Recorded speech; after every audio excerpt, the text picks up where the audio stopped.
Hi, I am Mary Com. You're watching Expose India. नमस्कार, आप देख रहे हैं एक्सपोज इंडिया और मैं हूं आपके साथ राजश्री सिंह। तो चलिए आज की बुलेटिन की शुरुआत करते हैं। श्रीनगर के परिमपुरा के मलहोरा इलाके में कल शाम से देर रात तक आतंकवादियों के साथ सुरक्षा बल के जवानों की जबरदस्त मुठभेड़ चल रही थी। आज इस मुठभेड़ में सुरक्षा बल ने लश्कर के कमांडर नदीम अबरार और एक पाकिस्तानी आतंकी को मार गिराया है। हालांकि इस मुठभेड़ में सीआरपीएफ के एक अधिकारी समेत 2 जवान भी घायल हो गए थे। जम्मू कश्मीर पुलिस के मुताबिक सुरक्षा बल के कई जवानों और नागरिकों की हत्या के मामले में अबरार वांटेड था। इन आतंकियों के पास 2 AK-47 राइफल बरामद की गई। देश में कोरोना के नए मरीजों की संख्या अब तेजी से नीचे आ रही है। सोमवार को भारत में कोरोना के 37,566 नए मामले दर्ज किए गए। बता दें कि रोजाना दर्ज होने वाले कोरोना मामलों की ये संख्या पिछले 102 दिनों में सबसे कम आंकड़ों में से मुताबिक देश में 102 दिनों के बाद 40,000 से कम नए मामले सामने आए हैं। साथ ही पिछले 2 दिनों से कोरोना से होने वाले मौतों का आंकड़ा भी 1000 से नीचे है। देश के सबसे बड़े राज्य उत्तर प्रदेश में अगले साल होने वाले विधानसभा चुनाव को लेकर प्रदेश में हलचल मची हुई है। प्रदेश के सीएम योगी आदित्यनाथ भी आजकल काफी सुर्खियों में हैं। एक अंग्रेजी अखबार से इंटरव्यू के दौरान जब उनसे पूछा गया कि आपको अगर कोई एक अफसोस रहे तो क्या होगा, जिस पर सीएम ने कहा कि हम लोग कभी भी अफसोस नहीं करते हैं, काम करने से पहले सोच समझकर कदम उठाते हैं और अगर अफसोस होता तो हम सन्यासी नहीं होते। पंजाब में सत्ता हथियाने को लेकर जारी सियासी युद्ध के बीच मंगलवार को नवजोत सिंह सिद्धू कांग्रेस के पूर्व राष्ट्रीय अध्यक्ष राहुल गांधी से मिलने के लिए दिल्ली के लिए रवाना हुए। तो वहीं दूसरी ओर चंडीगढ़ की जमीन से दिल्ली के मुख्यमंत्री अरविंद केजरीवाल ने ऐलान किया कि अगर आम आदमी पार्टी सत्ता में आई तो पंजाब की जनता को 300 यूनिट बिजली मुफ्त में देंगे।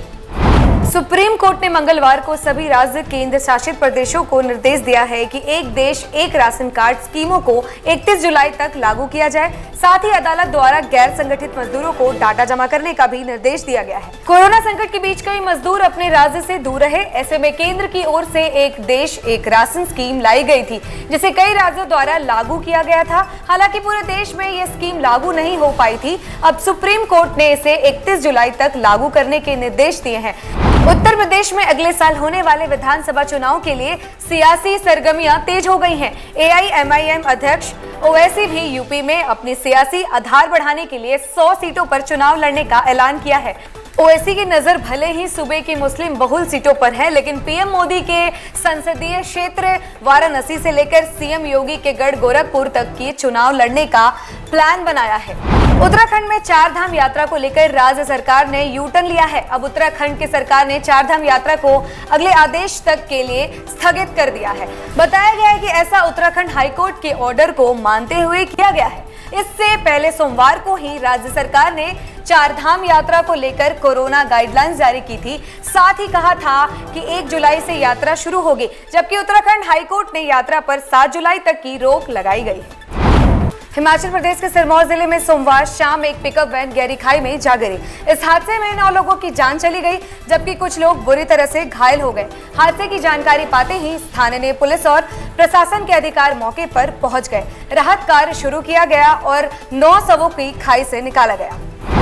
समय आज की अजब गजब खबर का। खबर है कि बिहार के किशनगंज के सिंगीमारी कनकई नदी के पास घाट के जहां एक दूल्हा अपनी नई नवेली दुल्हन को अपने कंधे पर लेकर नदी पार करते दिख रहा है।